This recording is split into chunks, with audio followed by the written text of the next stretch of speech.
Love whiskey, I love whiskey, I love whiskey, cause it tastes great. Right, time to get a Mega CD video recorded. Or maybe we should do something a bit different.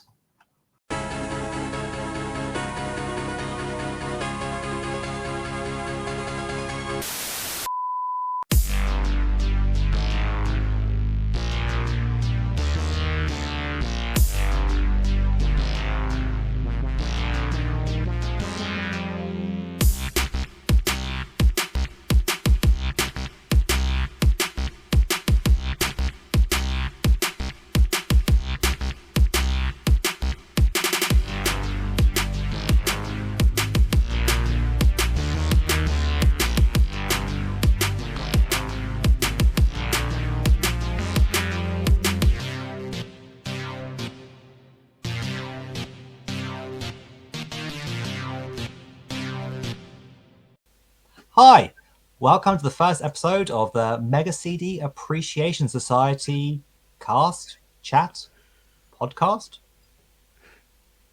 Yeah, I'm good with podcast. I think that's good. That's good. So, I'm John Bunday. Unless if this has been linked by one of the others, you probably know who I am. But for everyone else, I'm just John Bunday. I don't have a particular channel name. I tried to think of one back when I started a couple of years ago and couldn't think of one, and now just everyone knows me as John Bunday. But who else do we have with us? So if we go, next to me, Retro Martin. Hi, say hi. Hi. Who are you? What's your channel? That's really good. No, I'm Martin. I go by Retro Martin, but people call me whatever they want. I usually respond. So. But to me, you're most famous for running the Mega Drive Challenge series of videos. Absolutely, yeah. What I thought I'd do is when we get to that point about who we are properly, and do history and stuff like that, I thought I'd go a little bit more into that. But definitely, Mega Drive Challenge is my one of my main things. Mm-hmm. And then if we go below, we have, I think, possibly the most famous person out of all of us on YouTube, or at least of the retro community, maybe. Maybe in Pompey. I don't know. I don't know what position everyone's in. I don't know whether you're talking to Martin or we doing. No, Pompey Game Room, Sean. That was a very, very kind intro, but yeah. I like myself was scraping the barrel when I came up with names for my channel, so I just combined a few things that I was into at the time. So hence Pompey Games and a room. I had all three, so yeah, I still have all three. What I'm on about, but no, really, really appreciate being extended this offer to come and do this. It's going to be really good fun to sort of play some classics and also find some new gems along the way. And then last but by no means least, we have another Martin with us. Hello. Yeah, hello internets, as you would say, John. Yeah, thanks for having me. I used to be years ago on another channel known as the Stains Gamer, but that was had like 20, I think, subscribers on it. And then I moved to Evesham, and that's why my name is this. So people call me Teg, and yeah, it's great to be here as well. I'm looking forward to the conversation. Hopefully, we'll get plenty of views and people find out some new things. So the reason why we are kind of all here together is because when I have been doing myself Mega CD videos for maybe a year now, nearly. It's a console which I'll go into a bit more a bit later, but I don't really know that many people who necessarily have one, and even fewer if they do actually play the games, because it tends to be more of a display piece. But chatting on WhatsApp and on YouTube comments with the other people here, and learn that we all have Mega CDs and we do like it, so it's oh, we should get together and talk about it. Because I'll ask for all of you to input why you wanted to join in, but for me, I feel like the console does not get the love it deserves, and we say Appreciation Society. I think it should be appreciated more. So I was so glad that they had some like-minded people who wanted to jump on, and talk about it, to do this. So Totally agreed. Totally agreed. Yeah, absolutely.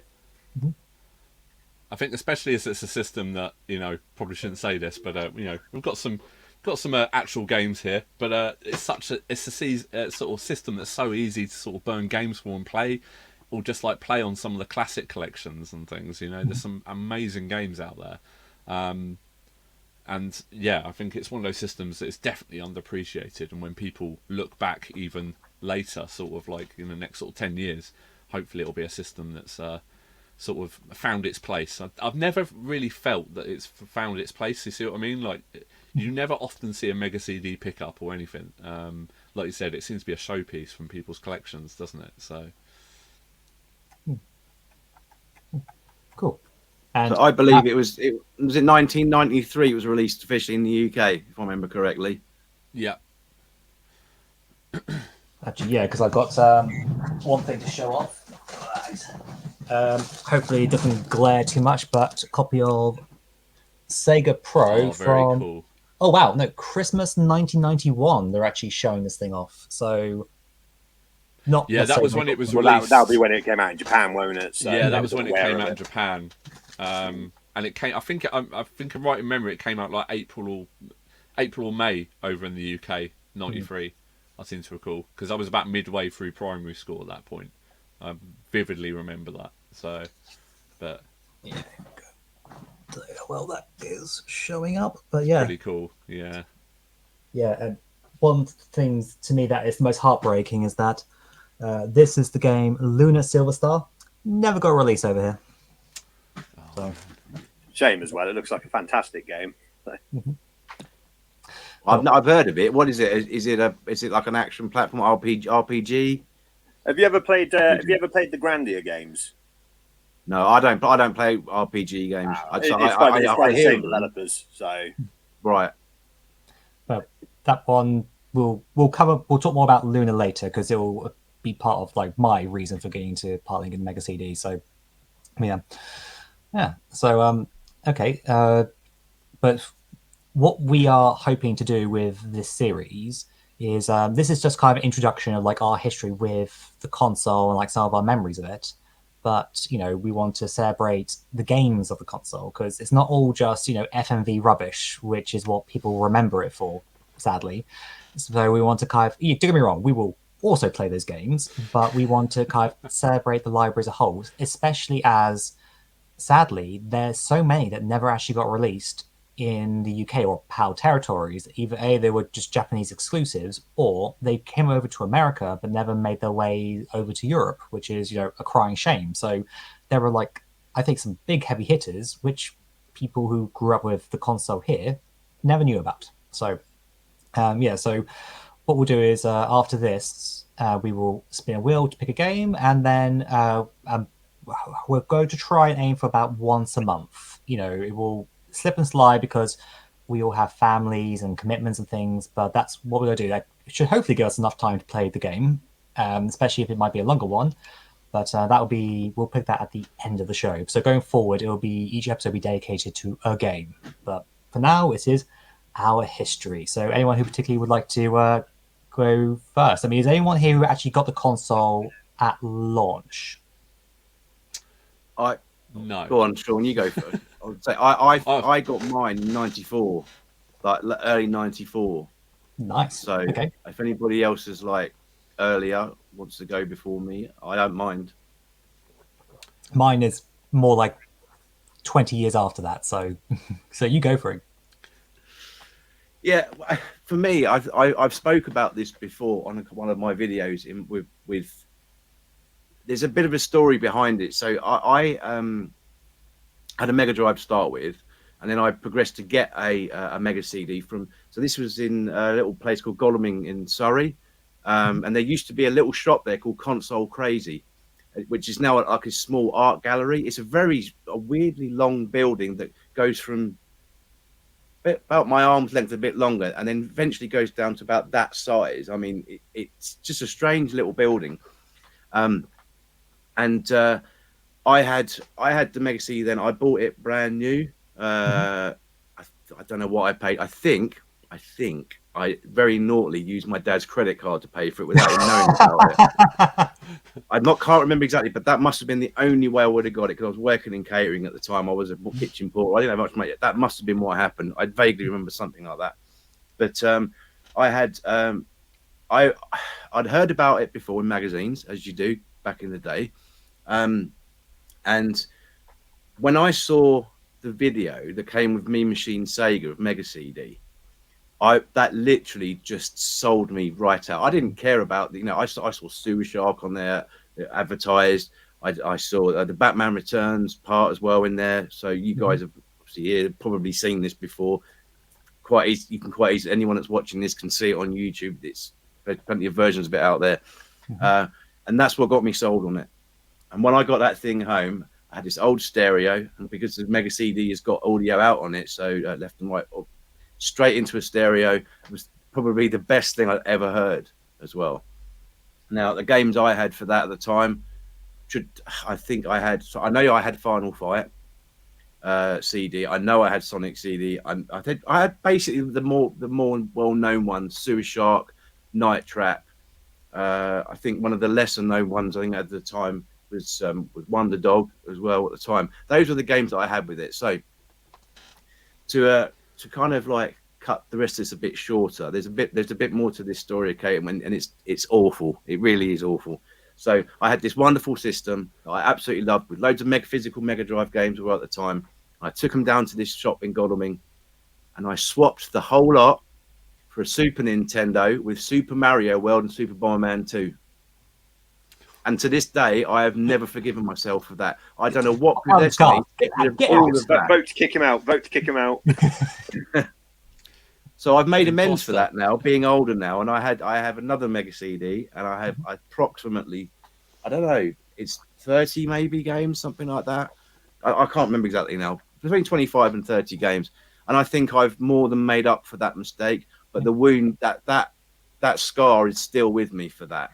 I bet the blokes that ran it, I bet they were just rubbing their hands at that point, going, oh, "Is this guy a fucking idiot?" Pardon my French.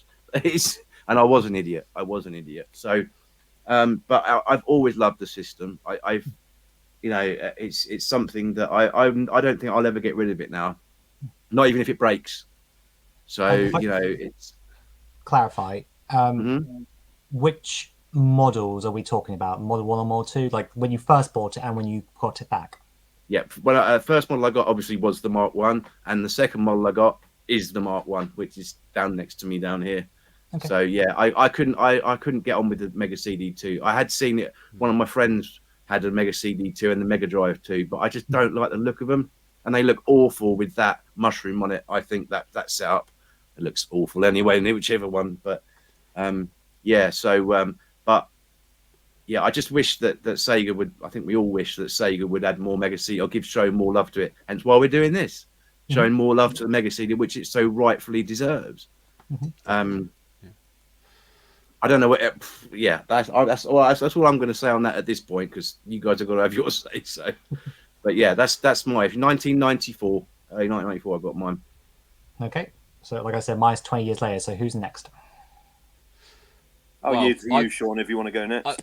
I only say it because technically I think it might be quite a good sort of link, but personally I would love to hear more of Martin's story, because I think someone getting incriminated in the first episode is actually pretty good. One, for credit card fraud, and two, for we everyone talks about this Patreon content. I think we need to start a Patreon level already to get this extra content, people.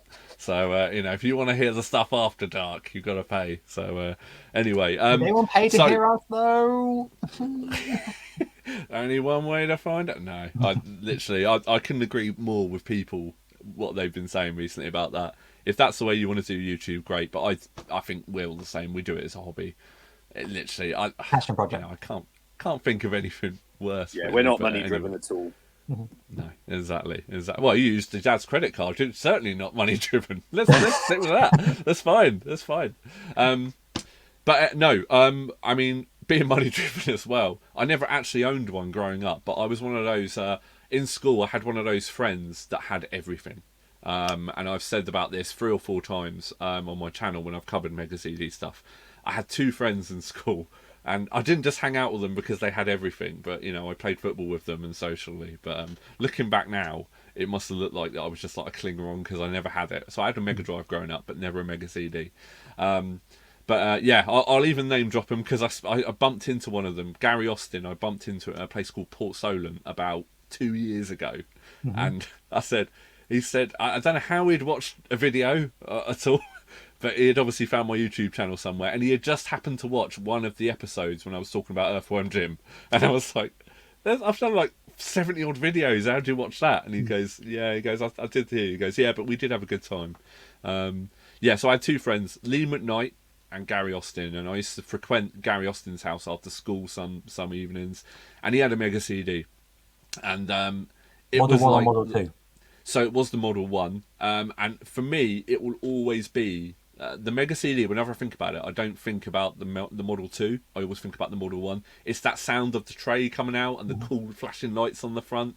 And yeah, I mean, it was so nostalgic, and I just remember it. I remember it being they had two TVs. They had the TV that the mum watched, and they had the TV on the floor that the children played. And I just remember laying down with the controller with this thing sort of at eye level with this light and this disc tray that comes out. It was so cool watching it, and it was so nostalgic. And it's just that sound of hearing the disc tray come out. So stupid, but like things like that, they capture a moment in time, and it never changes. Even when you replace the bands in them and stuff, it's still the same. I'm just going to do an impression of it there, which would have been incredibly, weird. Anyway, but no, I remember playing it around there an awful lot. But then subsequently, I remember in years to follow, I played a lot around Lee's house as well. And he had a Model 2. And he had the Mega Drive 1 with the little extension plate that you could buy to make sure that it fit. And I just thought, like, someone had, even at that young age, I thought, someone has paid money to buy this little plate that just makes it look more. It was such a ridiculous thing, but anyway, like nowadays they would just give it away for free in the console box with like, if you've got this, but I just remembered it being so cool because also at that age, I think I must have been about 8 at the time, but I never even realised that there was the little clip-off port, and it was there, and I was like, how have I not seen this before? Like. But you're 8 years old. You don't think about expansion on a Mega Drive 2 console at that point. So, So my memory is I didn't like yourself, John. I didn't actually own a Mega CD until I got my Multi Mega about sort of 7 or 8 years ago. And we had a little chat off screen before we started, but it looked like I'd possibly bought Martin's one. But it turns out that I didn't about 8 years ago because he sold it to someone on the South Coast, he was saying. And it sounded frighteningly like what I'd picked up, but anyway, it wasn't. Ever since then, I've sort of piecemealed a few games together. I've cherry picked, as I do with all my collection. I'm not a full set and sort of anything like that. It's going to kill people here. This isn't even alphabetical order, so I don't even bother with all that. So it's sort of renegade collecting. But so I've picked up games that have intrigued me, or have got a memory for me, and so the one game I always remember playing was Cage. I think it's Rage in the Cage. Cage Rage, is it? Can't even remember. It means that much to me. Rage in the Cage. There we go. When I picked this up, I mean, it's such a nostalgic game for me. A game I've covered on my channel and didn't really have to put any sort of thought into playing it. It's muscle memory playing it, rinse and repeat. And obviously you've got the full motion video on there for little entrance snippets and special moves and stuff you could watch, and it was like mind blowing at the time watching this stuff. That's me in a nutshell. My memories of how I came to the Mega CD. Okay, so Retro Martin, do you want to carry on? Yeah, absolutely. So I actually didn't own one straight away. I didn't actually get a Mega Drive until 1993. Because we weren't amazingly well off. But I had been playing on a Mega Drive from about 1991 onwards, and I rocked up at my cousin's house once, one weekend when we popped over there, and they were the ones that had everything, basically, and they just had this Mega CD one sat underneath their Mega Drive one, and I was like, what the hell is this? I'd never seen anything CD based in my life up to that point, not even a stereo. And it just looked really, really cool and futuristic to me. So I think they were playing Sonic CD, so obviously I recognised Sonic. So got on to playing that, and I was like, "This is so cool!" I thought it was just the best thing I'd ever seen. And over the next few years, like every time I went over there, it would always be just playing either the Mega Drive or the Mega CD, and I got to play not loads of games on it, but it was mostly stuff like Sonic CD, Soul Feast, sorry, the Sega Arcade Classics collection, and Night Trap, which for a young 8-year-old boy in 1993 was the best thing ever. Mhm. Didn't understand what all the problems was with it, to be honest with you. So I didn't actually get my own Mega CD until a mate sold me his in about 2002, and I only had a Mega Drive 2 at that point. So and his was a Mega CD too, so obviously it fitted perfectly. I got it quite cheap off him. Can't remember how much, maybe about 50-60 quid. And I had a couple of games for it, which was brilliant. And then I ended up getting a Mega Drive 1 a few years ago. And then it was either last year or the year before, so 2022 or so, I actually picked up a Mega CD 1 to go with it. So I'm kind of a selfish sod in that I've actually got both Mega CDs because one's just not good enough. But yeah, that's pretty much my history with it, really. The one that I ended up buying off my mate back in 2002 or so, he actually loaned me for a little while, and I got to play some of the other games. And one of the big games for me was Shining Force CD, which is still one of my favorite games on the system. It's absolutely fantastic. So, but that's me in a nutshell. Awesome. Okay, so I guess then it's my turn. So, because I try to remember what year it was, but I got a Mega Drive Model 2 for Christmas one year. And it must have been, I guess, late in the console's life cycle, because it also came with Sonic compilation, 1, 2, and Me Bean Machine. And, getting that on Christmas Day, I've never had Christmas better than that since, being a kid, getting to play that. And because my introduction to gaming, except for, I can't remember what the name was, my dad doesn't, but it was something that had chess and Pac-Man. That was it. He then got rid of it, but then my sister got a Master System Model 2 and had the inbuilt Sonic into it. And I have been in love with Sonic since, as a child, playing like that, and then suddenly hearing about, there's a Mega Drive, I want that. And then so growing up, I can't even remember the first time I heard a Mega CD. I knew no one, I think, who had it, and I think it might be long after the console's demise, and we were into maybe PlayStation further, PS2 era, before maybe I even heard of the thing. I think I heard people talk about Sonic CD, and we probably maybe have all done the same thing, where there was a certain age or certain era where emulation became very big. So where everyone was dabbling with I could play all these 8 and 16 bits and games, and so then I decided I'll try Sonic CD via an emulator. Sorry, and I didn't really get on with it at that point, and it wouldn't be until the Steam release a lot later where I actually did play through the game. I say properly, I kind of just, we'll save for the Sonic episode, but I need to go back and revisit the game properly, because I just kind of tried to blitz through it. I didn't actually play the game how it should be played, which was, bad on my part. I admit that, but when we get to the Sonic CD episode, we'll cover that. Anyway, so then we fast forward, and we spending more time. I'm not on YouTube by this point, but watching YouTube videos, and I keep hearing people talk about top 10, it's always Sega CD, but Sega CD games, and hearing things about the library, and this actually looks pretty cool. And moving into this house, my Mega Drive finally got taken out and hooked up to the TV behind me, because I'm I want to play this more, do some nostalgia gaming. I think that might be the rabbit hole that a lot of people watching this kind of I've got this old console, let me hook it back up, or I have memories of this console. Anyway, so, and I'm okay, I would like to play these games. I could do it via emulation, which I have done a whole bunch of other stuff. But then I'm thinking, I'm enjoying actually playing my Mega Drive. I wonder what a Mega CD goes for, and see the pricing, which was 150 to 200 quid for the console by that point. And I'm But then COVID happens, And then I think it was maybe Christmas 2000, I think, I got a £200 bonus from work. And I'm like, okay. And then I decided to bite the bullet and I bought a Mega CD.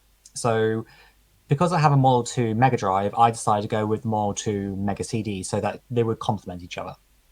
And then maybe a topic for later after the episode is just I had also heard some stories about people struggling with like the motors for the Model 1, like, where they stop working. So there's like less moving parts in the Model 2, so less likely it might need to get repaired. But anyway, and yeah, and then I got the console.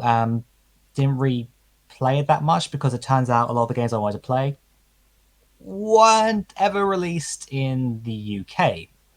We didn't have the EverDrive Pro at that point, nor the Mega SG. I think that might get released a year later.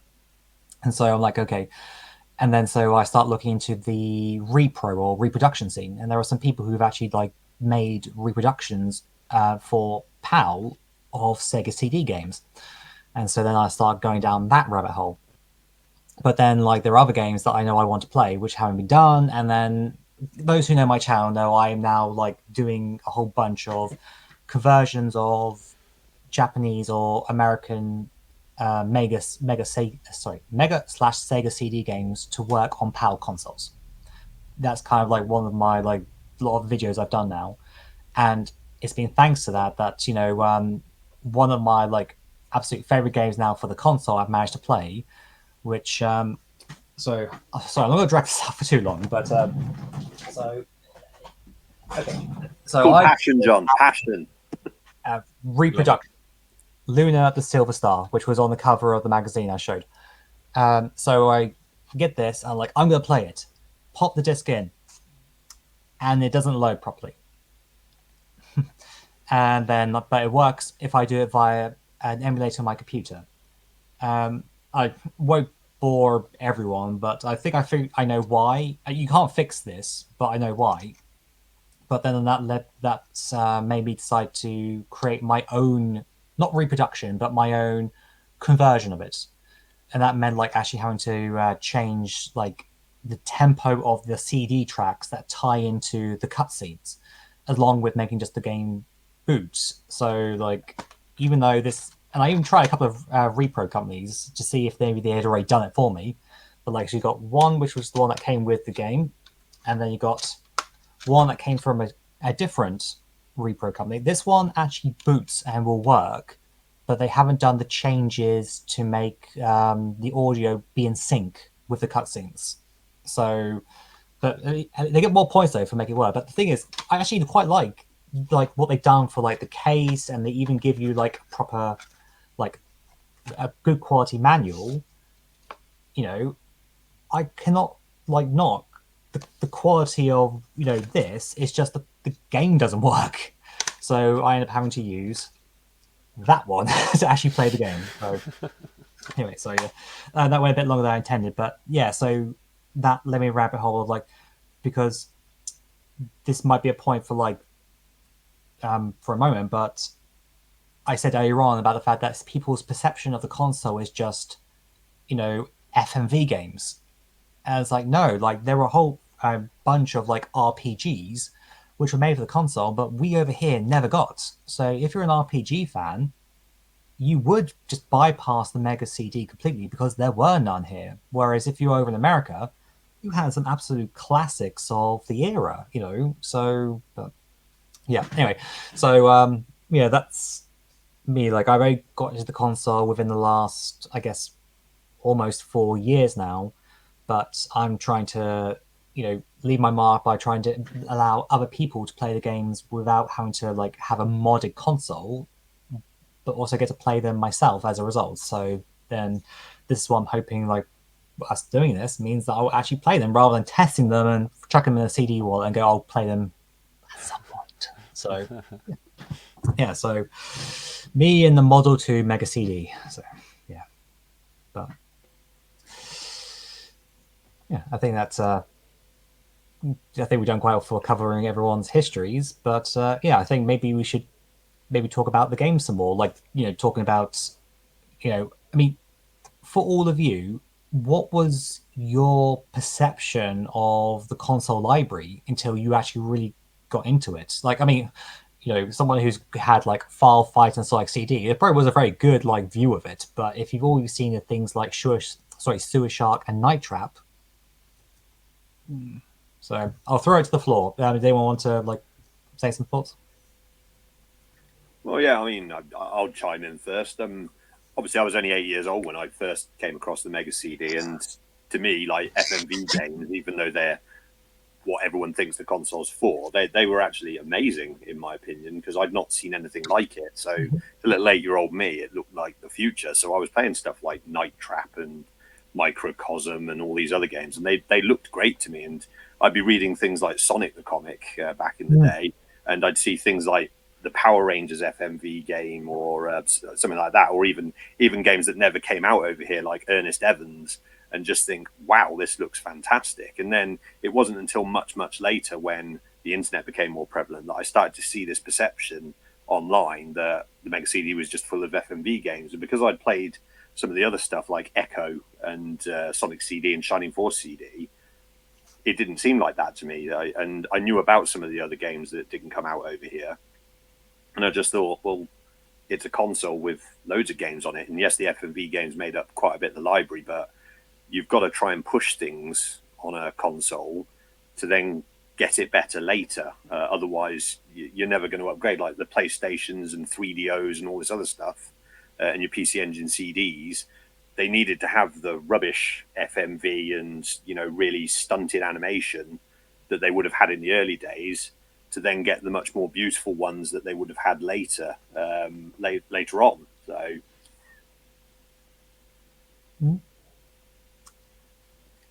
Sean, Martin? Yeah, I was going to say, so my perception of the library of Mega CD games back in the early 90s was it was very small. As you've already mentioned, John, the whole Japanese side of things and NTSC stuff, unless you were getting probably, let me think now, I'm just trying to think of what was it? Electronic Gaming Monthly was from America, wasn't it? Yeah, so unless you were lucky enough to get that magazine, you probably wouldn't hear very much about Japanese and NTSC games. So therefore, for me personally, I mean, I could be wrong, but for me, it was just a small library. So I mean, a bit strange considering that with I refer to it as the Mark One, but the Model One Mega CD, when that came out, it was bundled with the Sega Arcade Classics collection. And the dual, I think it was Soul Feast and Cobra. No, was it Soul Feast and Cobra Command? Yeah. So you had I had a pretty good shoot 'em up there as well. There you go. Look, I've got mine down here somewhere, but it's all blue in here, so I can't really see it clearly. But I'll hold that one up so that, we've got a whole. Oh, I brought that one too. Yeah. But I don't own that one. But I mean, we say about the FMV games, there are actually some quite good FMV games out there. The Sherlock Holmes games are actually very good. Yeah. But they are few and far in between. I mean, okay, Time Gal, Road Avenger, those both FMV, they're effectively Laserdisc games. So, but for me, I have to say one of the games which I will challenge anyone to disagree with me on this. But the soundtrack to Afterburner 3 is probably one of the best game soundtracks you will ever hear. I mean, bar none. It's just phenomenal. But equally, the fact that the actual game itself was never meant to be an Afterburner game. I think it was it going to be a sequel to G-Lock? Something like that. It wasn't actually going to be an Afterburner game. They decided at the last minute to put it as Afterburner 3. So I think G-Lock was meant to be Afterburner 3. So, yeah, something like that. Yeah.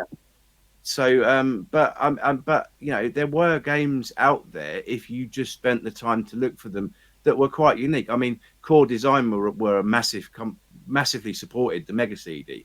I say massively. No, they did. There was there's that Soul Star, I think it is. Is it Soul Star? Yeah. BC Racers. There was I've got one other one down there somewhere that was Core Design. But they did support the system in many different ways. So there was a lot of choice. But again, this goes back to the perception of what the device was like. People weren't aware of all these games. A lot of shops didn't stock a large selection of them. I remember Electronics Boutique in Guildford used to. I think it had about 6 Mega CD games, and those pretty much most of the time, but in the early parts, I'd say the early parts, 94 to 95, because it was only a short lifespan. The Mega CD, as we know, was Sonic CD, Final Fight CD, Thunderhawk, I think was one of them I remember seeing there, and a couple of the other ones that would, well, Night Trap, and we all know about the history of Night Trap and with Congress and that sort of thing. And yeah, and the last thing I'll add to that as well with the visibility of it, when the 32X Mega CD games came out, although that library definitely was like, was it 5 or 6? I don't know, 6 games. I think that's more than what there was. Yeah. So, but that's my take on it. On the visibility of it. It's just such a shame, but you just have to have a look at what was out at that time as well, and what was about to come out. There was so much choice for the consumer. It's just a shame, but the legacy lives on. I mean, absolutely, especially with us. I mean, just as a quick aside, in my humble opinion, the greatest 32X CD or CD32X game that we've now got is the homebrew port of Doom 32X, because that will also use the Mega CD, and you can actually have like an audio style soundtrack, and also I think it will use it for some bits as well if it's plugged in. So, and that is like a homebrew thing that from within the last couple of years versus people who were being paid money to actually to make games for the two together back in the day. But anyway, sorry. I didn't know that. I'd have to have a look at that. That sounds really interesting. Doom 32. So yeah, it's Doom 32X Resurrection. So there's the apologies. This is meant to be a CD show, not a 32X show. But there's it's still the same. It's still CD. It's on the Mega CD. Because it's because you have a ROM like Mega Drive or 32X ROM, but then you can burn a audio CD if you want the audio CD soundtrack. It's just that depending on what flash cartridge you're using, if you've got like one of these old styles, you are stuck to like version 2.2, I think that because when they went to version 3, you needed like the Mega SG or the EverDrive Pro style cartridges. I think maybe the X5, EverDrive X5 might. In other words, it has to be able to support larger ROM sizes than what these will allow you to do. So what I'm saying is, if you do decide, if you have a 32X, and by the way, you should definitely check this game out if you have a 32X. It's now a reason for owning the console, but but you are a bit limited because there are repro companies who will actually sell it, but double check which version the game has. Not that 2.2 whatever is bad. It's just they did add in more stuff for version 3, as in like extra enemies and things. I don't think extra levels, but like the spider demon or whatever it was, for example, I don't think was in version 2 as an example, because it couldn't fit it in the smaller ROM size. But another reason for wanting to play that game, sorry to derail, is that game not only has co-op, split screen co-op, but system link co-op. So if you have 2 people with 32Xs and the zero, I have it on the shelf, zero, damn it. How are we out here? The first person shooter on the console, Zero Divide, wasn't it? Tolerance? Tolerance. Yes, Zero Tolerance. You have the Zero Tolerance link cable. Then you can hook up 2 consoles together and play on separate TVs with your own consoles and play co-op Doom that way if you wanted to. And it is a dream of mine to one day to do that.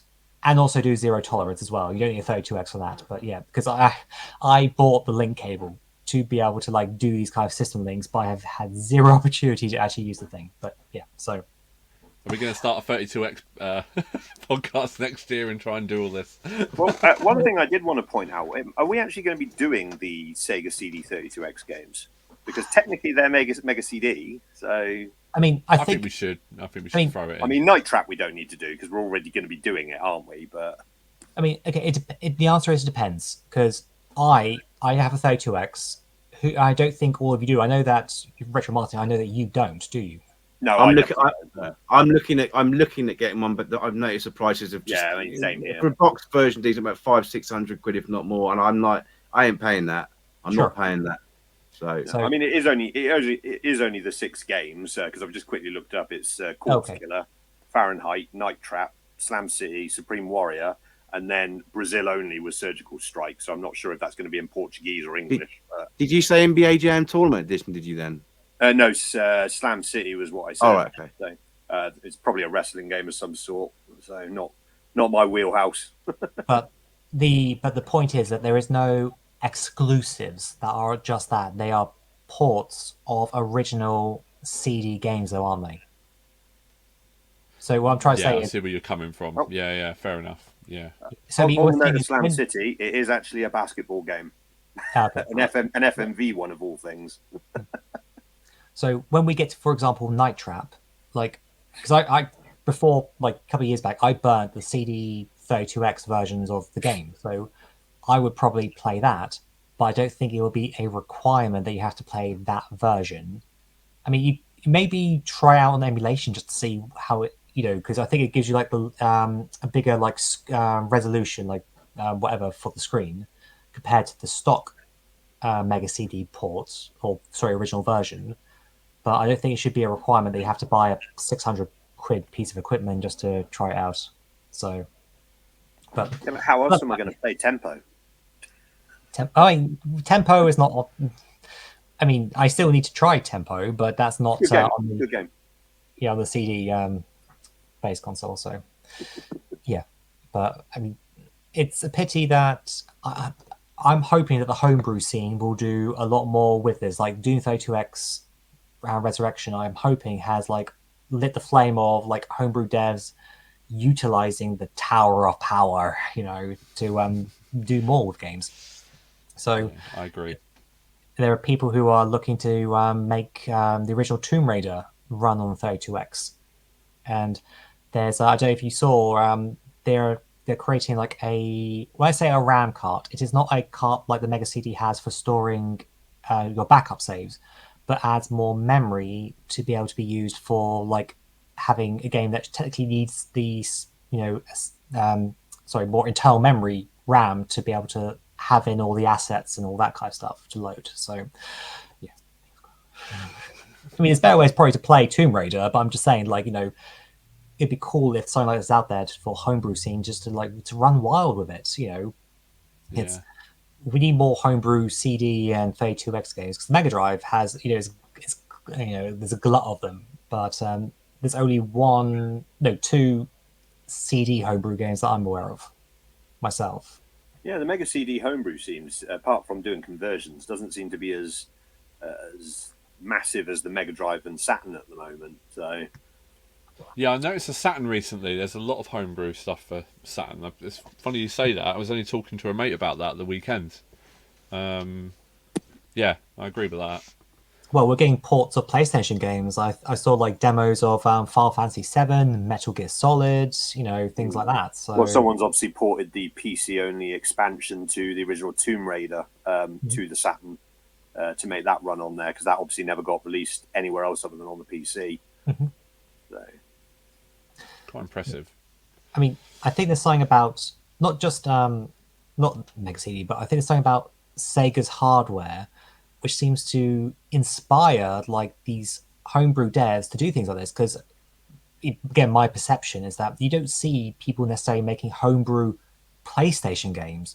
You don't see that many homebrew SNES games, or definitely not like PS2. Maybe that generation and up is maybe too complicated to do homebrew stuff for. But I mean, I'm struggling to think of people maybe in the comments are going, "You idiot! There's this game," but I'm trying to think of a homebrew PlayStation game.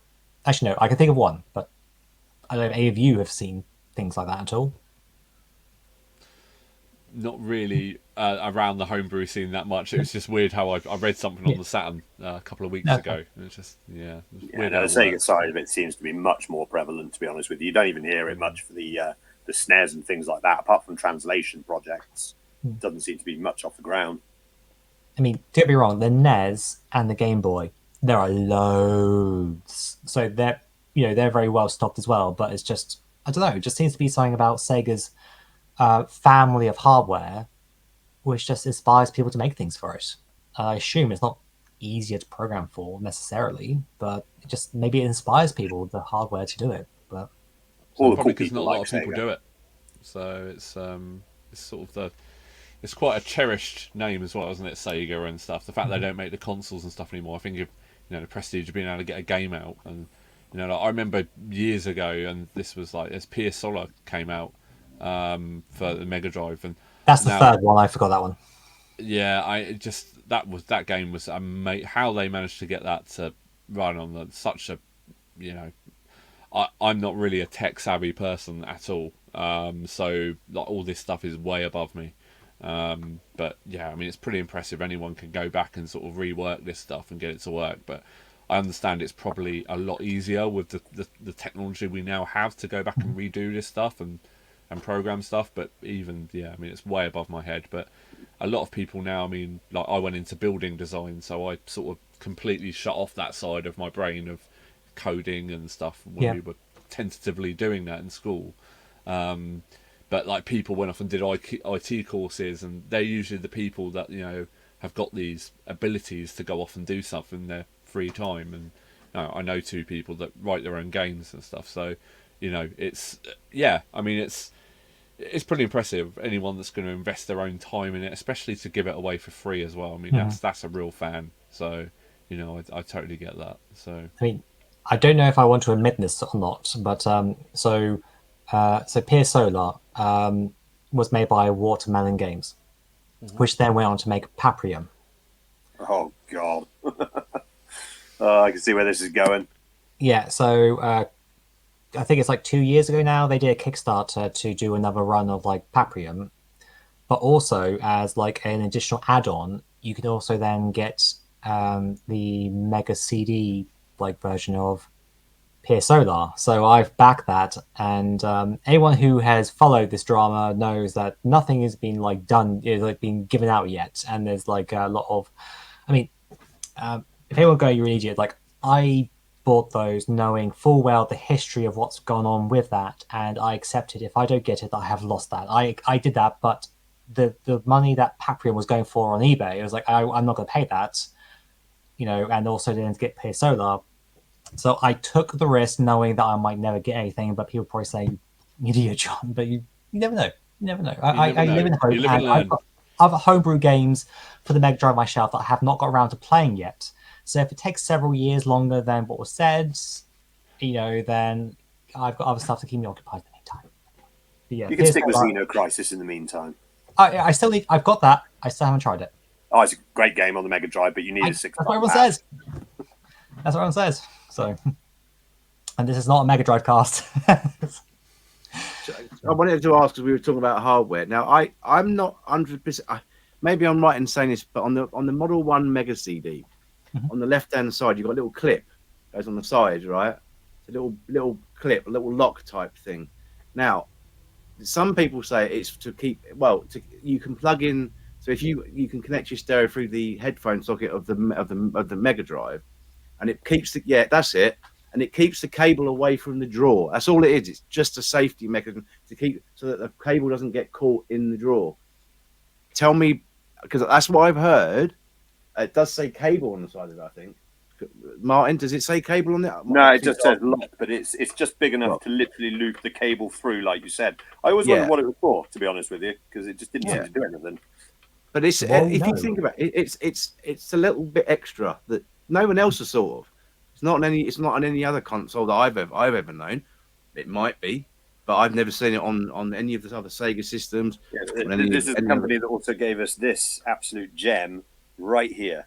Yeah, yeah, it is a gem when it doesn't get all dusty inside and doesn't work properly. That is when it's not a gem, but when it works, absolutely stereo sound, and that coupled with the Mega CD, because there is a solution that you can use that stereo the headphone socket from the Mega CD. Well, it works, doesn't it, straight off the bat? But you can connect that Yeah, up 'cause to your, there's to nothing your like it on stereo. the Mega CD2 at all. So No. Well, it's no Well, I secret. just thought I'd bring that up because it's hardware related, and Yeah. it's just a nice little extra. And Yeah. you know what? Even if you don't ever know what it's for, it still looks nice. And someone's going to go, "Well, what does that bit do there?" If you've got it on show or something like that. cool It's just design another little aesthetic. It's thing that definitely a thing. Sega just, yeah, the Sega were absolutely innovating at the time, but just, man, what a time to be alive when that was out. You know. Can we also get a bit of love for the belt buckle for the Oh, Have Yeah. a portable to CD be player. able to walk around with your Mega, sort of Mega Drive, Mega CD on your belt buckle back in the 90s. Yeah, I mean that's innovation again, something that never took off. So Yeah, Sean, shove have Street you- Racer have you- 2 in there, put the headphone jack in, walk around with this cartridge sticking out, listening to User Code. yeah, I was just about to say I've got Sonic 3 down here, so just sort of like walking around with that sticking out. Yeah, I can go play it. I can plug into a TV whenever I want. I'm good to go. So I was It just was a about great to ask design. you. Have you ever? I never tried it when I had one, but so you can put batteries in it and plug it Yeah. into the telly. Well, how long will it last for? If you're So, playing Mega CD games, do you know? I did actually try that because I've got a little portable TV in my office. And when I picked it up, I did try it, and I was playing it for a good. I mean, it's not like the Game Gear where it rips through stuff because it's not powering the screen. So effectively, I seem to recall I played it for at least 45 minutes, and there was no sign. I used those Duracell ones that I think they got the orange tip, and they change colour if they're nearly out. Yep. I'm pretty sure I reused the batteries again after. Yeah, so the battery port's at the back there on the Mega CD. Well, it's better than on having the, two plugs. Yeah, exactly. I mean, this thing, but I don't think it would have lasted that long. But yeah, when I tried that on the Multi Mega, it lasted. Yeah, I was playing it for at least half an hour, 45 minutes. When I picked that up, in the YouTube video when I unwrapped it, I seem to recall I said that I was quite looking forward to giving it a go because I hadn't long before picked up that little, and it was tiny, this little TV. And yeah, it was really, really weird playing it, sort of with no cables and stuff. It felt like, you were playing a modern day console without all the wires and stuff. Yeah.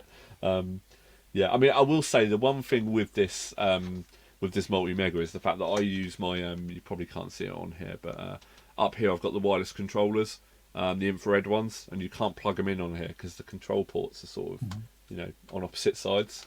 So it did mean that I had to sort of use different controllers and stuff. But I mean, this thing just when I saw this, so I never even knew this existed until I started doing YouTube. And sort of Same. you see the It one was quite heavily advertised in Sonic the comic, so I definitely knew about it when I was a kid. I But forgot. I what about completely forgot what that. about the multi-tap? Would the multi-tap go into the multi-mega, and then you could put the infrared into the multi-tap, maybe? Yeah, I don't know. I've never tried that. I do have a multi-tap, but I've never. Yeah, it's up there. I've never actually used it, so it's still in its box. That might be a consideration to see if it'll work, but yeah. That's a fair point, actually. Maybe I'll try that for the next episode and let you know. I'll just change my name to Retro Martin Random Solutions. Yeah, IT consultancy. So yeah, that sounds I good. remember That sounds those multi megas towards the because they came out and they were very expensive. But shortly after it, I don't even was it. It must have been towards the end of the life of at least the Mega CD. Anyway, so what's that going to be? End of 94, 95, something like that. But yeah, the stuff was, I read that ties in. Yeah, it was very Yeah. late. It was almost. I think like the using up Japanese some version came out components. in '93, but we Yes, only it got did. to like '94, '95. But I remember seeing it a couple of times in Comet at that time, but I vaguely remember them as well because nobody was buying them. People were, I think, at that point. I think the new next generation were out at that point or around very close to that. It would have been. They would have been, and I remember seeing them heavily discounted at I think I saw them for about 60, 70 quid at the time. Yeah. And remembering So I just, got one for that price. I didn't have enough money then. Bearing in mind that was slightly later than when I'd already got rid of my Mega Drive and Mega CD. Yeah. I just You wish have your I'd dad's had credit money at card that ready. time. Yeah, I should have done, but It's heartbreaking the things Yeah. we didn't buy that we should have done. but look at As them a now. side- As a side, yeah, exactly. If what we had known back then. As a side note, I did read something quite interesting, and I've actually got the box here. But apparently sacrilege. Some of the Saturn boxes were the same sizes as the multi-mega box, but this one wasn't. There was a slightly bigger box version for the Saturn, and it was based on the box size for the multi-mega. So it's almost like they had extra boxes left over just to throw a Sega Saturn in towards the end of the Saturn's life as well. So it was just a pointless bit of information there that you that I read somewhere at some point. Yeah, because the multi-mega box is it's similar sizes, but pointless bit of information there. Well, I've got a horror story for you lads, not my own, and Retro Martin, this might trigger a memory in yours, because within the last I think 6 months, I've been getting into the Sega guys, and one of on one of their podcasts, they have someone come on and they're talking about Tom Charnock from the Dreamcast Junkyard. I know exactly which story you're about to tell. So him and his brother, their experience with the Mega Drive Mega CD was what you two have been discussing, Wonder Mega. And he, I think it was the guy who was on for the show, in a fit of rage, picked it up and hurled it against the wall, smashed into pieces. Why would you do that? Just Teenagers. yeah. You just Don't said worry, it's you all on just Patreon. said you just said. I don't know if you meant to say that, and it was that. No, Wonder Mega. You No, I said- did not mean Wonder But that's Mega. interesting you say that, because the JVC Wonder Mega again in itself is a Mega CD. I had never met one person that's got one of those. I've never seen one in the flesh. I imagine there must be a couple of people in the community, or at least one person that's got one. But there was the JVC Wonder Mega, and I believe there was another one. JVC as well. was the XI, which was the aeroplane one in Japan, which was a combo Mega CD and Mega Drive, and the Wonder Mega was maybe the American version. Yeah, I think that's right. Yeah. Yeah, I remember it. I first time I heard of it was I think it was either advertised in Sega Force. I think it was Sega Force I saw it in, actually. But I just loved the look of it as well. It looks great, but yeah, you've got to be a hardcore collector if you're going to go after one of those, because why would you, unless it's like, hey, I've got one of these. There is no other reason to get one other than it's just completely unique. I would love to mention. If you consider, we were also going to be getting the Sega Neptune and the Sega Pluto as well, weren't we? And the Neptune was a combo 32X Mega Drive, and then the Pluto was supposed to be all three put together into one console, and that would have been fantastic to have that, because it would have been space saver, and you'd have only needed one power supply, which would have been great. And I think there's someone who's actually making Neptunes at the moment. Yeah, there is. He's putting some parts in and actually creating the shell for it. Wow. Yeah, it's because obviously a big part of when you got a Mega CD, I don't know. I've never had the Mega CD 1 and 2, so I can't picture in my head how the back of it's laid out. But for the Model 1 Mega CD, obviously you had to have two separate power supplies, and we all we only mentioned right. Okay, yeah. So, but it's a lot more tidy. There was yeah. So when we brought up that's right. So when I have to mention this, the 32X come out into the Tower of Power. There is somebody out there, and I can't remember. I've got a link somewhere. That's actually created an all-in-one power supply that powers all three devices at once. I remember that. You've got that. Oh yeah, hang on. Yeah. Oh no, I've never heard of that. That sounds really useful. I might have to try and get hold of it. Well, it is, instead of having I've struggled at the moment. I mean, I have to have one power supply down here on a separate connection, and then one over there when I want to use the Mega CD. And even that's a pain in the ass, because we forget. I think those power supplies, what do they weigh? Just under they're kilo, big plugs as well. They're not like the small plugs. Yeah, so yeah. You can't plug them next to each other. So, and I don't know if you guys have seen it before, because obviously with old tech, things do eventually go wrong. But on my particular Mega CD, sometimes it just won't turn on, and I do the whole putting it back together. But if I switch around the connectors, it invariably just comes back on again. But I don't know if that's potentially a resistor or transistor in there that's going. I don't know, but it's quite. I think it's quite uncommon. I mean, there's obviously quite a lot of them that still work, but I think they're becoming less common to find ones that actually work. There, yeah, John's got it there. That's it. Oh, you'll have to tell us where you got that from, John. I'll have to get hold Yeah, of one. so because this would have been from so one of my like pickups video from a little while ago. This would have been, I think, from before you three even knew me.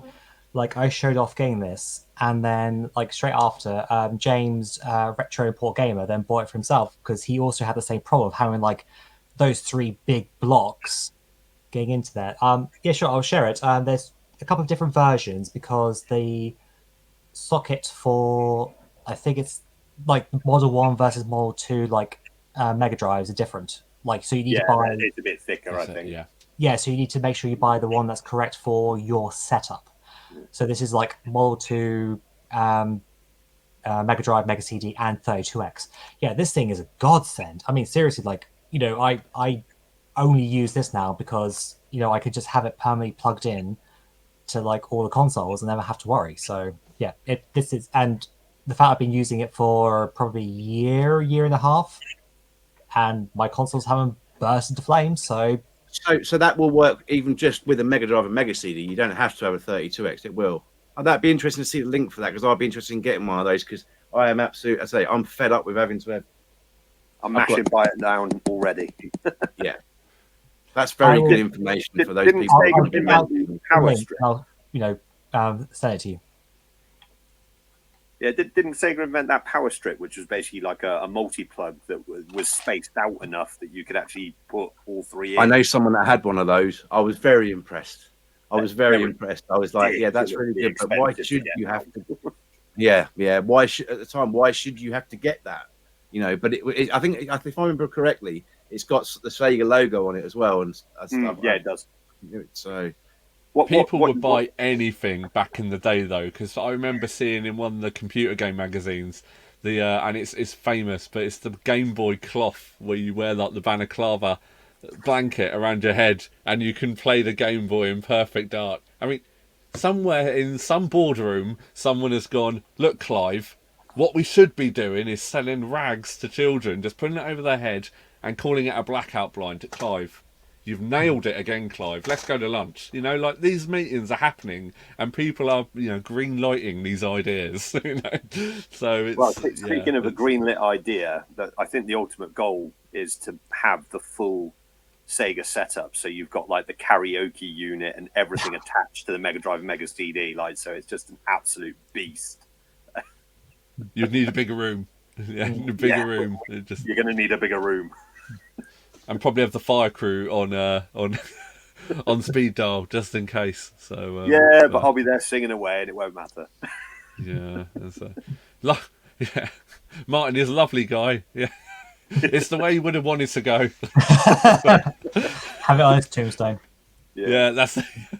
He's singing Toot Toot Sonic Warrior from Sonic CD. He went out the right way. It's what he would have wanted.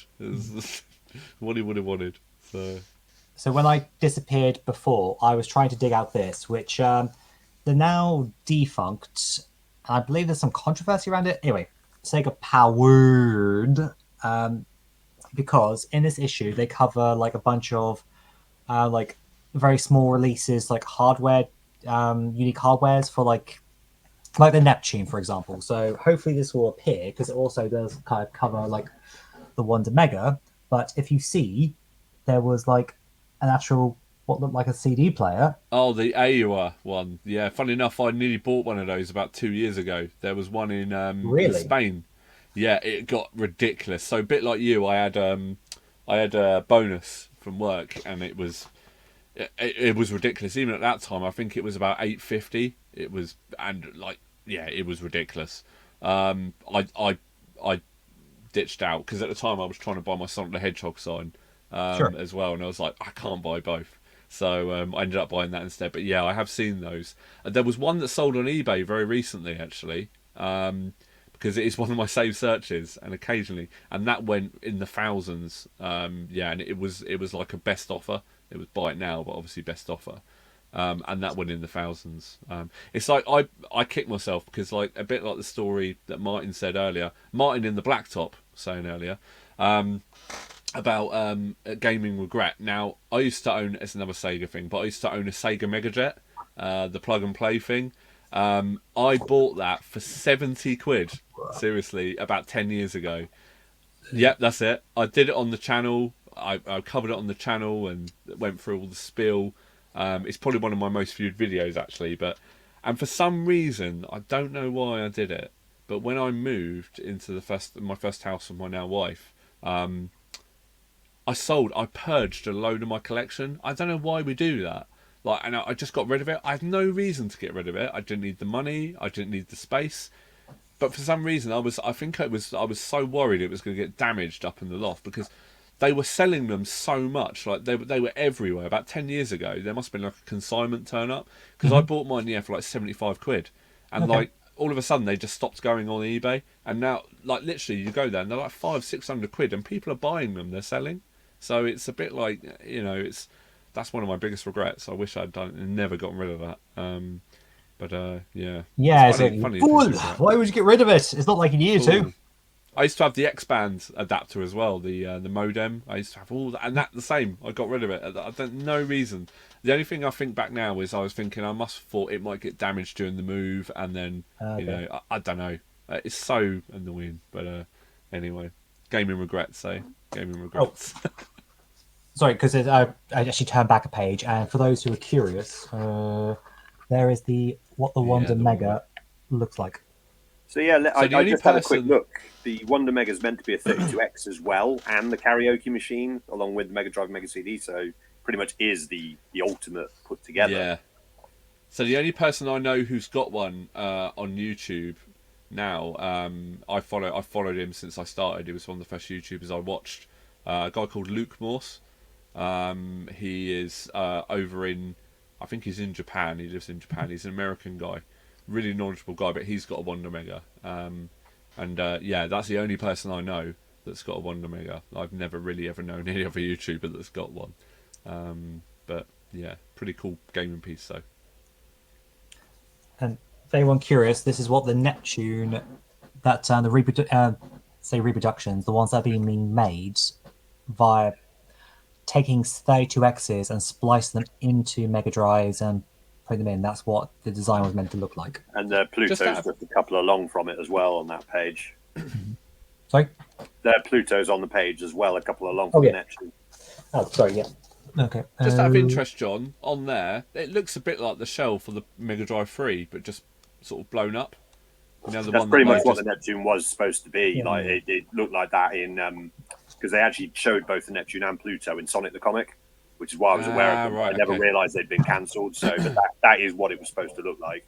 Yeah, that was quite a cool design. I quite like that little slick design. It was minimalist, wasn't it? So it would have looked neater. Yeah, it had a bit of a nod to the Mega Drive 1 with the sort of raised lip, and it had like the shape of the Mega Drive 2. I think it worked really well. Reminds me of the N64 a bit, where it's got. It did actually, just the bump in the middle. Yeah, I agree. I did toy with getting one of those about 5 or 6 years ago because again, you used to be able to pick those up box, but you can now get the controller ones. That it's all built on the controller. But a few years ago, you could pick Mega Drive 3s up for quite reasonable money, sort of between 70 to 80 quid. But nowadays, ridiculous. They seem to be. They always come up in random places like Spain and France as well. I don't know why, but funny how it works, isn't it? Because there was someone who I remember, I think this was several years ago now on Twitter, was talking about, or somewhere else, re-enabling the parts of the Mega Drive 3 so that you could actually use things like, say, the Sega CD or the 32X, because those don't work with the correct me if I'm wrong, but they don't work with Mega Drive 3. Obviously, trying to get them to physically connect is another story, but it was I think they just had to make some slight changes to the motherboard to actually make them start, to enable them to actually use them again. So because the Mega Drive 3 was so stripped down, because it's meant to be this is the very, very, very end of the Mega Drive's life cycle. They stopped supporting the 32X and the Mega CD several years before, I think. So it was we're just knocking them out cheap because the Mega Drive library is so big and still so prevalent. So wasn't it Tectoy had bought it in Brazil? They started to do a lot of the Tectoy stuff, and they still sell the Mega Drive in Brazil now, don't they? with the Tech Toy stuff. So And the Master System. yeah, it's yeah. Apparently, it's one of the biggest selling consoles in Brazil, South America, isn't it? Yeah. I mean, I think that could probably be an episode of itself. Well, obviously not for this show, but as in like an episode of something, because it's there's a lot of pretty impressive, really. Yeah. Pretty impressive. Oh, So, the Master System in Brazil was just utterly insane. I think compared to the PAL region where we had 160 exclusives more than America, I think Brazil's just like 300 or 400 more. Like they Yeah, I think probably they're ran on- away with the Master System. Yeah, definitely. Yeah, agreed. Right. Shall we show off our games then now? Go for it. What few we Oh, have? you got to Right, start. then. Like, anyone who would like to go first, or shall I get the ball rolling? You get the ball rolling, John. You go, Yeah, for you it, can mate. pick. Yeah. So there's going to be 3 categories to this.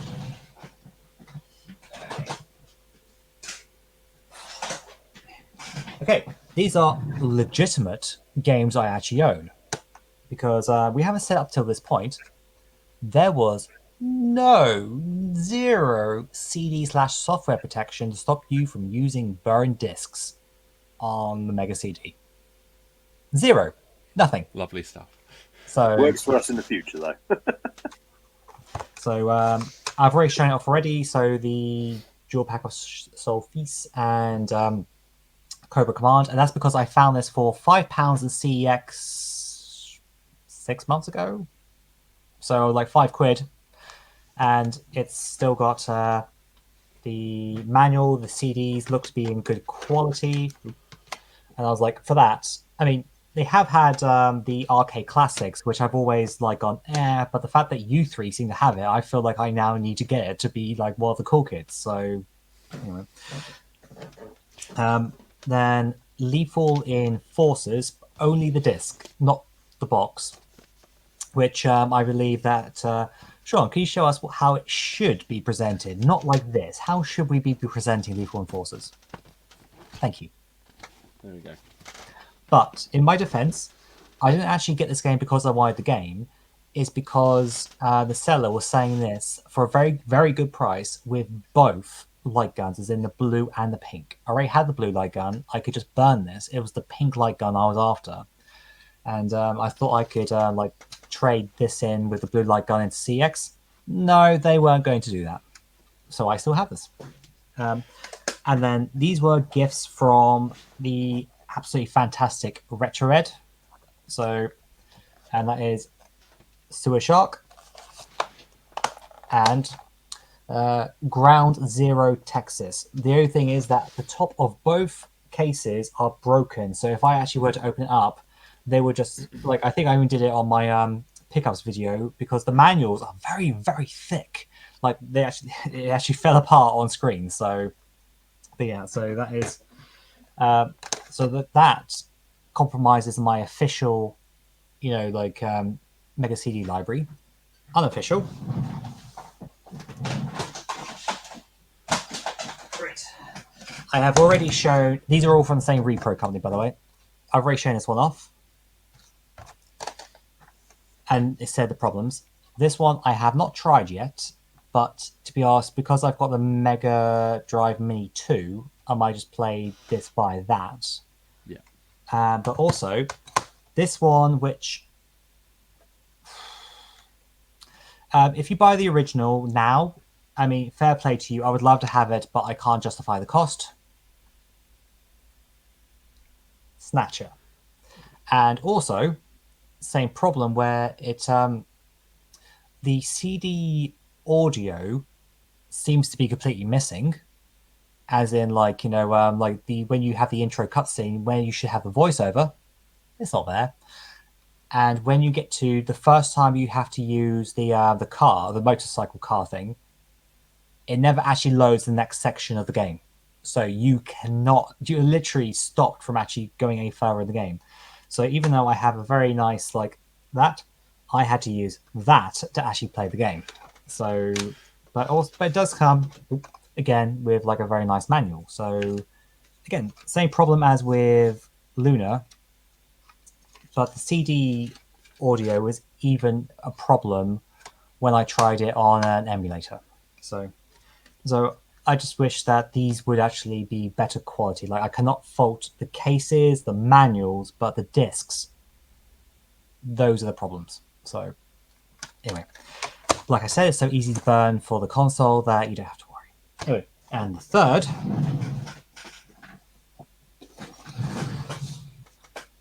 which is right, burn games, burn games, burn games, burn games. And but the thing is that, yeah, you have things like File Fight and Sonic and things in here, but a lot of these are also games that I've converted from being a Sega CD game to work on PAL consoles. So, for example, like on this one, you have Luna Intel Blue, never released in PAL, Road Rash CD, never released in PAL. So there is no Mega CD version of these games to buy. So, yeah. Oh, also, Rise of the Dragon, game everyone should try, and Penn and Teller's Smoke and Mirrors for Desert Bus. So again, you know, so it might be like Day Pirate, but you can't. Those games don't exist for our region.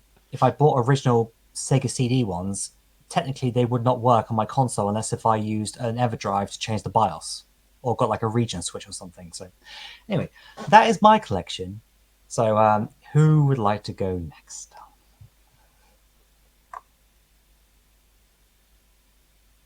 I'm good. I'll do it. Yeah, well, I'll start off with the one I've already shown. I picked this up on YouTube a little while ago. Well, a little while ago. It's one of my first videos, actually. I did it. It's in pretty good condition. But yeah, it's got the gun intact and everything. It's going to look like it snowed in my office tomorrow because this is disintegrated in this tray. In fact, I think I've actually taken the game out. Oh, no, it's in here. Sorry. Should have a CD case in it, but yeah, so we've got the actual bits and bobs there. And I have 5 official boxed games, one of which is my favourite, as I spoke about earlier.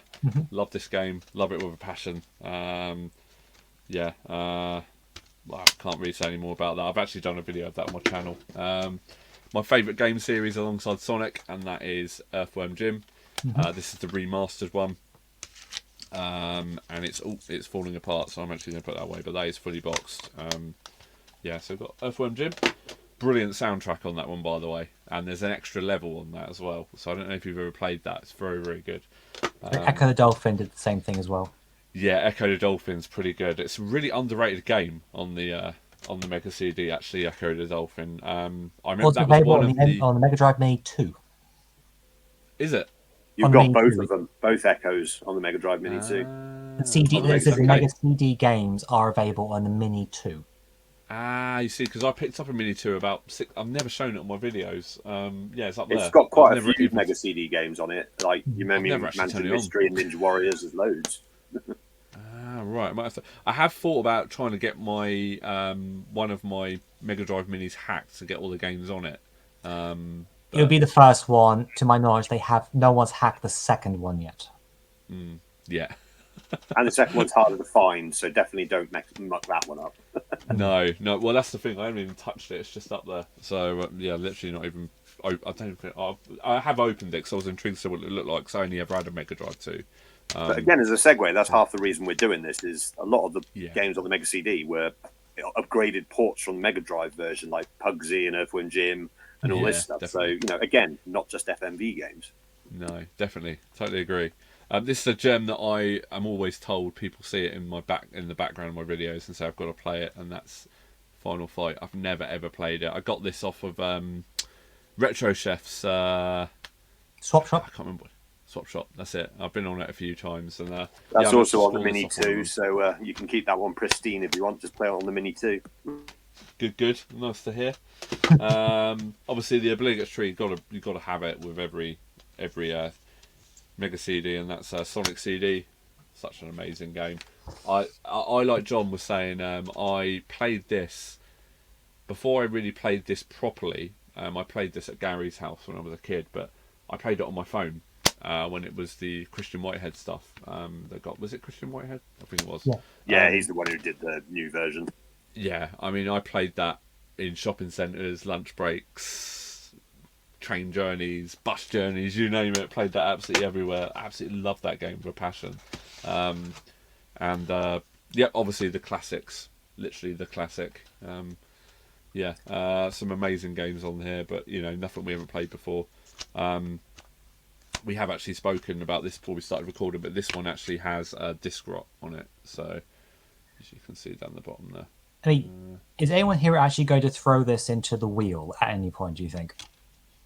I think it's got to be on there, hasn't it? It's got to be one of those ones, but maybe not until we've covered a few of the rarer games. Not rarer, it's but very cheap. I feel like I should just buy it now. So, I mean, it's only single player Golden Axe, so it's a bit of a. I know it's going to be more. I feel. Quick aside, I feel like it's going to be more like, how is this different from the Mega Drive originals, rather than, oh, this is a Mega CD game. It's going to be, how does it compare? More so compared to other. Anyway. Yeah, it's funny. I think it's one of those things that I think it probably just came in a bundle that I bought, and I just thought, you know what, it never even sells. What's the point? Just keep it. That's probably the only reason that I actually have it. I'm only looking in this box because I seem to recall when I opened this, when I got it, it had the receipt in it, and it was from a Virgin Megastore somewhere, but it was the actual price they paid for it, and I can't find the receipt. I think I must have lost it, but I always love stuff like that when you pick something up and find the original receipt. I was going to see if I could find it, but it doesn't seem to be in there anymore. But yeah, that's my small Mega CD collection. But like I said, it's one of those consoles that over the years I've definitely wanted to get more into, and found myself picking up more and more games. But yeah, and probably start to burn a few as well, and obviously buy a few of the classics that I really want to get back in. So, but yeah, that's my small collection. Right. Do you want me to go, or do you want to go, Martin? You go. Oh no, I'll let you go first, mate. I'm not going to go through like showing you the ins and outs of these because I've got quite a lot. So, but I will mention, just like John, it's 2-tier. So the only 2 games worth mentioning in here that I burnt were Mortal Kombat CD and Kyo Flying Squadron. Oh, yeah. Both games, one which Kyo being very expensive and Mortal Kombat not being exactly cheap either. So I had no choice with those 2. I mean, one day I might get them, but I'll go through these relatively quickly. Cool. We've already mentioned this one before, so the Sega Classics collection. Everyone's pretty much going to get that. Sherlock Holmes, Consulting Detective. Road Avenger, which was packed originally with the Model 1 Mega CD, but I don't know if it's in the second one. NBA Jam. That's quite That's like, a really good conversion. That it is, but I find the loading times really kind of grate my carrot, as it were, when it's loading up, and it's and the music stops and it's just a bit, yeah. But you get that with those. Been mentioned by Sean already as well. Sonic CD, you've got to have that. I mean, and again another one that Sean said, Final Fight CD as well. This one, which is I think this should be worth more, but Wonder Dog. I like this. I think it's a great platformer, and I'm hoping we're going to be discussing that in a later video as well. The one that John's got as well, Soul Feast, Cobra Command. So again, yeah, everybody's got that one. One of the crappy In Excess Make My Video.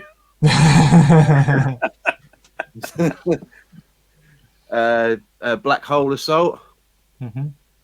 Thunderhawk, mentioned that earlier on as well. Star Wars Rebel Assault. That's a great one as well for anyone that would be, especially if you're a Star Wars fan. Obviously Night Trap, we've all been through that one. Batman Returns. Could never get on with the platforming part of that, but just absolutely love the driving side of it. Eternal Champions Challenge with the Dark Side.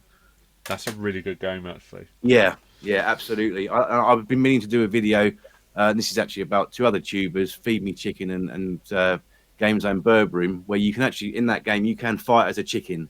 So you could, and against another bird, I think it's a crow. So I thought about doing a bit of a joke to set off their rivalry again. But Nice. Afterburner 3, which I mentioned earlier about the soundtrack, you can sit there in your car and just listen away to it. Siltpeed, and I've only got four big boxes. Yeah, more crap. Crisscross make my video. Sewer Shark, like John's got. Power CNC or Power Factory featuring CNC Music Factory, and the final one, again like John's got, Ground Zero Texas. So that's all my stuff.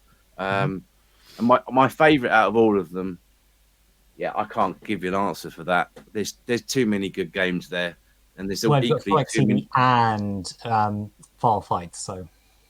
Sorry, say that again. So you've got Sonic CD and File Fight in there, so. Yeah. So I mean, it's a lot of these I've picked up at really good prices over the years. You know, it's and some equally I have paid quite a bit for. But as for the things like Snatcher and stuff, what are they going for? 400 quid, 5? Huh? 600, I think. Oh, it's gone up more than I thought before. But you know, there's quite a lot of games there that you know, like the basic Sherlock Holmes is like I think about 10 quid. I think something like that. NBA Jam's not expensive. I mean, with manual 40, maybe 50 quid. But then that's still a lot of money if you ain't got that kind of money. But yeah, I'm still collecting for Mega CD, but I am by no means going for anything like full sets. There's a couple of games I'm after, like BC Racers. I definitely want to get that, but that in itself isn't overly cheap at the moment. So yeah, that's what I've got. Speaking of good value collections, guys, can I just say? Oh, Wow. Yeah. So what's it saying now? as you She's can got see almost $3 grand. That's unboxed. As you can see, that's one I've been watching. Yeah. so yeah, I just thought I'd show that. This is what YouTube does. You start talking about stuff, and then I'm on eBay trying to find deals. Like, oh no, I've got to find it. Yeah, just crazy. But I've just quickly looked on CEX, and a mint Snatcher on there goes for £625, but they're currently out of stock of those. Whereas It will be more. manual More. is 550, I think, and yeah, 550, and without manual, but still box is £480. Gotta have some deep pockets for that. Okay, so I guess it's my turn then. Thankfully, as I'm sure everyone will have noticed, I've moved from where I was, so now I can actually show my games properly. So I think a few of these have already done. So I've got Thunderhawk, which I played back in the day, which is absolutely fantastic game. Sylphied, which is made by Game Arts, same people that did Luna. So They love Mega CD games. yeah, oh yeah, it's fantastic. Like, I love the fact that it's just an ordinary shoot 'em up, but it's all FMV in the background. Like, at the same time, is brilliant. Jaguar XJ220, which is one of the core design games that they supported on. That's pretty good. Didn't you do that for a Mega Drive Challenge as well? No, that you're thinking of Lotus Turbo Challenge, Ah. which is similar sort of game. It's essentially super scalar sort of thing, but it's pretty good, to be perfectly honest with you. Road Avenger, of course. You know, I loved that one as a kid because you were playing an anime. Like, what wasn't to love about it? Yeah, back in the 90s. Absolutely. The Sega Arcade Classics Collection, which I still have never played Monaco GP on 30 odd years later because it just didn't interest me as a kid. Played a lot of Streets of Rage and Shinobi on that, though. And obviously Cobra Command and Soul Feast. Soul Feast is actually my favourite shoot 'em up in the ever, to be honest with you. I played so much of that as a kid. And just to be an arse, I'm going to show off my reissue of Soul Feast on the Mega Drive as well. So have you played much of that? Because I mean, I saw that being advertised, but because of Soul Feast, I completely ignored Soul Dees. So what it was Soul Feast was originally an X68000 game, and then it got ported to the Mega CD in all three regions, Japan, America, and over here. I don't know what happened in America, whether it just didn't sell well or whatever, but they then they downgraded the music from CD audio to obviously the chip tune using the Yamaha. And then they released it in America on the Genesis as Soul Dees. But to be honest with you, the game is so well made that you can barely see the difference anyway. Obviously, it's missing the FMVs and the CD audio, but otherwise, it's practically spot on. So, but certainly, Soul Feast is the better game. Okay. But yeah, But they're identical except for those things. Yeah, basically. I mean, the soundtrack's by the guy who does the Star Ocean and Tales of franchises and Golden Sun and Shining Force 3. So, yeah, the music's fantastic. Okay. Can I just add something there, Yeah. Martin? It was just a little thing because when these things pop into my head, I've got to say because I forget otherwise. But the car in Road Avenger is the car that's in Double Dragon when you first started. Did you know that? I didn't know that, no. No, it is true. It is, that's the car. It's something to do with the same universe. Oh, right. really? Yeah, That's yeah, pretty cool. It's absolutely the same car, and it's. I found out a few years ago, but I've never looked at a Road Avenger the same ever since I found that out. Because it's like that's okay, pretty so this cool. is the Double Dragon universe then. But So- it's made by sorry, I had to- Data East and Telenet. So, Wolf Team. But yeah, no, I did not know that. That's pretty cool. Interesting. I just had to get it in there because it was No, going to no, go. no, all right. No, that's really cool. Yeah. We'll This have is to why raise we're that doing again this when we show do for Road things like this. Yeah. No, when we do Road Avenger for the actual show, you'll have to raise that again because that's a really cool factoid that I've never known. So there we go. So that's all then? Yeah, that's all. I've only got the 6 games at the moment. I did have a few on eBay that I was trying to get, but ultimately I failed. And obviously I've got what's on the Mini too, so stuff like Ninja Warriors and Shining Force CD, which is a great game by the way. Yeah, I mean, part of the reason why I don't have like a bigger Mega CD library, even though I have the actual physical console, is that I've been hearing more and more stories about CD rot, and it just seems like even if I were to buy it and it was okay, how long would it last for? So especially with the cost of some of these that are going up. I don't have a single CD-based game that has got a disc rot, and I've still got all my original PlayStation games and some of these Mega CD games from really early 2000s. It's a very overblown issue, I find, and it affects certain CDs more than others. Like Saturn ones can sometimes get susceptible to it because of the materials used, and I believe the Platinum PlayStation ones are as well, because Platinum's not that good. The worst is actually the Xbox 360.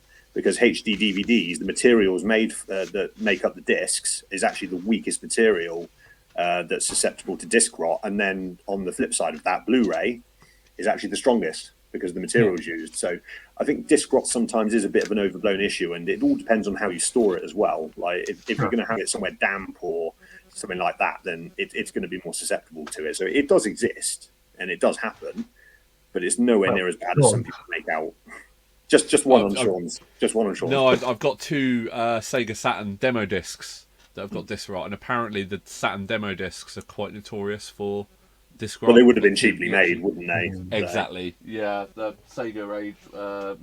I'll just put them away, but yeah, I just made sure. I thought.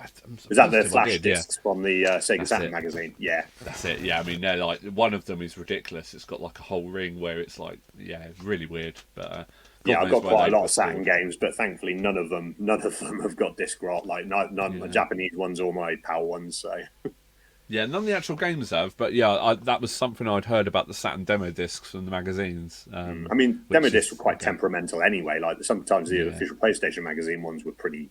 Wouldn't Yeah, I always remember. work. But I mean, very quick aside, I don't think we ever got a Mega CD demo disc, did we? As yes, in yes, we did. Ooh. Because one of the games I played at my cousin's back in the day was a demo disc when it had a video of Microcosm, it had the easy mode from Pugsy, and had something else on it. And I didn't understand what a demo disc was back then. And it wasn't until much later I found out it was a demo disc. But yes, we did. We got 2 or 3 demo discs in total for the Mega CD. I feel like that has to be its own episode. Yeah, so sorry to funny create you extra mention work, lads. But It's funny you mention that. I think it's in here. There's one of my games. I've got a demo disc. It's the FIFA International Soccer demo disc. I don't know which one it's in now. I put it purposely in one of these cases. One of the games. But no, it Yeah, it might definitely be in exists because it. it was just a video of Microcosm on the one I watched, and I didn't understand what demo disc was, so it just played this short video. I'm like, well, where's the game? Not realizing that it was just a short 2-minute trailer for a game. So They note them on Sega Retro. Apparently there was a few. I mean, Samurai Showdown was one. Sega Multimedia Studio Sensible Soccer demo version. Yeah, it looks like it doesn't look like they're all out in this region though. But yeah, just looking. Yeah, that's incredible. Like looking back, even that, I suppose the CDs were so cheap to produce that This is the thing. This is why it's so good to have four of us, like, because we've all got different experiences. That's got demo, the pictures on it. Yeah, Yeah, so that's like it. the two Martins have seen the demo disc before, you two haven't, but then John's got all his repro stuff, and you've got like the cool Lethal Enforcers box. So we've got all these cool little things between the four of us that we can easily talk about. So yeah, cool. So yeah, I put into the chat like a link to where someone has like collated and shown which magazines they came with. Like for example, KO Flying Squadron came with an issue of Sega Pro by the looks of it, and Flashback was never released in PAL, but they did do a demo for the Mega CD, but we never actually got the full game. So for example, so like it's sorry, that's a tangent. Mickey Mania even had one. no, it's a good little tangent, to be perfectly honest with you. So, Yeah, I mean- another rabbit hole. By the looks of it, it's all the demo discs seem to be like one individual game. It's not like, say, the PlayStation or the Saturn or the Dreamcast, where it's like you had several different demos on one disc to get like a flavor. Because if there was like some of those, I might be inclined to try and pick them up or burn one of them. I've found the one I saw. It was the second demo from issue 6. Had Pugsy, Wiz and Liz, and then the Microcosm video on it. So, and I think with Pugsy, it was like the easy mode, which encompasses 6 levels and a boss from the Mega Drive version. And obviously, that was how I played Wiz and Liz back in the day until I got my own copy a few years ago, which I did for the Mega Drive Challenge, funnily enough. So, but yeah, so there we go. Yeah, it seems like the majority of these are just like oh yeah, I see what you mean, issue 6. But otherwise, the majority seem to be individual games. So I'm like less inclined to like I might as well just burn the full game rather than like doing a demo disc. But yeah, it'd be a good topic to go over them at some point. Looking at issue 46, it's got the Fatal Fury demo with it. I had that. I just brought that back in memory. I remember having that demo. You can only play as Terry and I think Terry and Andy Bogard in it. So yeah, that's so like a half-assed SNES version then. Yeah. Oh, well, it like, might have been like Sam. Fight on the SNES, No. sorry. It might have been Sam. No, I tell a lie. It's right underneath it. Samurai Showdown demo. That's the one that I had. That's what. But it wasn't Fatal Fury because I remember now playing with I mean, it's correct. it's Crow SNK, Rang. it's close enough. It begins with H. I was going to say it must be pretty similar. Yeah, definitely. It's just Homeru instead of Terry. Can't pronounce it properly. so is there anything else anyone wants to go over, or should we spin the wheel? Oh, I'm looking forward to the wheel. I I'm not want going to to play lie. Wheel of Fortune Mega CD edition. I'm Definitely. slightly worried that if Martin's Choice comes out, that we might We not. may have to emulate. I mean, I would see if it's possible, but the whole point of this is that we're not meant to emulate. I mean, viewers, by all means, but we are not meant to emulate. No. So, okay. So, here we go. So, is this even... There we go. We can just about see it. Yeah. Okay. So, there are 4 choices on the wheel. So, to explain how it works, all 4 of us have put a game into the wheel. And when someone's choice gets selected, that obviously comes off the wheel, but they do not put another one in. We will then have, say, 3 choices for the following episode, then 2 choices, and then like that. So the idea being is that all 4 of us get equal amount of games put in, rather than like one person potentially getting more, just so that we get a different flavor of different games. Because I want all of us to be able to like, oh, I've always wanted to try this. This is the perfect opportunity. So, in other words, 4 games this time, 3, then 2, then we will play whatever's left in the mix. So, It's also worth noting that we're not going to be doing all the big hitters straight away, because that'll just switch viewers off too quickly, and we don't want to do that. Oh yeah, I watched Sonic CD. I don't need to watch anything else. Yeah, Sonic CD, come back for episode 80 or so. They're gonna stay for the demo discs. I know I would. I never even knew there was demo discs. So No, like- that's all good. I mean, that being Mega said, karaoke episode when? karaoke. I mean, Maybe a New Year's special. I think. I that was should about to be. say, do we ever want to do like special episodes. Like if for like, I don't think there's a Christmas games, for example, but like, Mega right, CD okay, Christmas Smash quiz. technically could be a Christmas game, but we're not going to do that this Oh, year. maybe a live stream episode for Christmas or something over Christmas would be good. So Even if it's not on Christmas Day itself, because I'm not available over the Christmas. Families. I mean, maybe it's a case of we record beforehand, but we can set Yeah. it to go live on Christmas Day. Yeah. Okay. So, shall I spin? spin Spin it, away. Maestro. Okay. I put this on large screen just for the. I should have done that. Oh, God damn it. no! Is that the... Jesus? So what were we just saying? So, About Ernest Evans. So, please, Martin, tell us about Ernest Evans. So Ernest Evans is a sort of action platformer, which was originally on the Mega Drive, and it was actually a sequel to a game called El Viento, which didn't come out over here either, but recently had a reissue. I should have brought that over to show it off as well.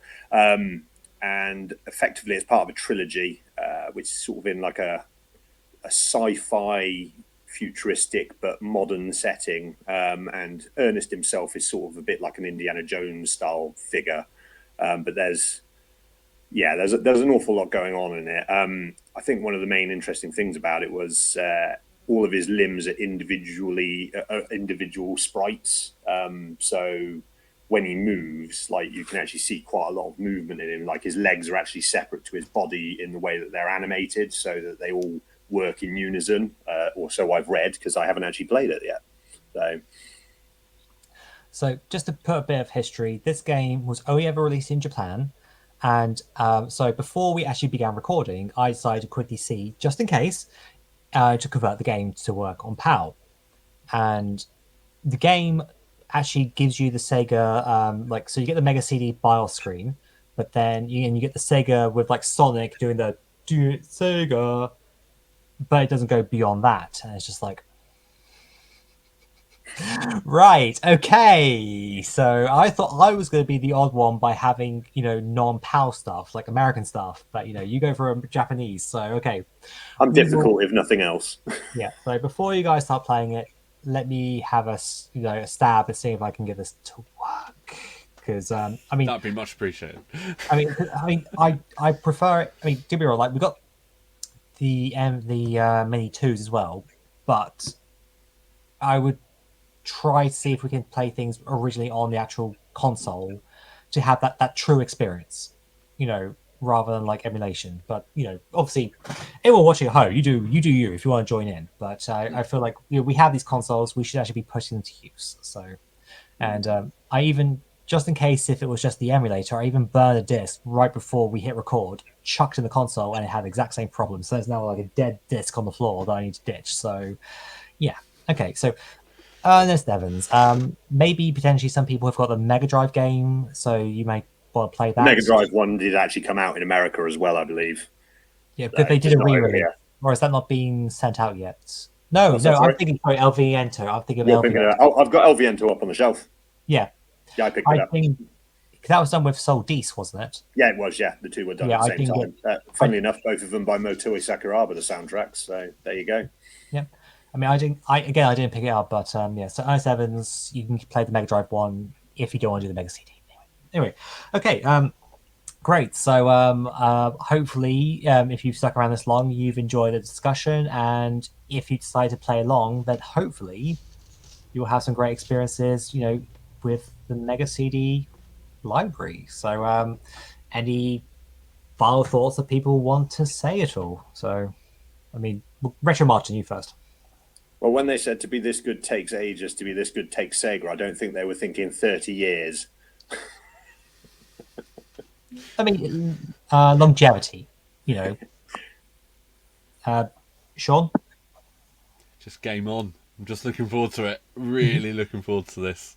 I'm not the best at downloading and burning games, so this is going to be an experience for me to play, and I'm gonna tick something else off the IT sort of things to learn before I retire. So if you struggle, I will walk you through it. You're going to be walking me through it, John. You're going to be walking me through it, so we'll do it. But I'm really looking forward to it. Like, perfect example, I haven't even heard this game we're going to play. So yeah, it sounds right on my alley though. I love platformers, love things like that. So yeah, I'm going to check out some gameplay on YouTube after this, and then eagerly try and find out how to sort the game out, and then we'll go from there. Cool. And Martin. Yep, I'm just going to get a brand new spindle of CDs. I'll go and pick them up tomorrow.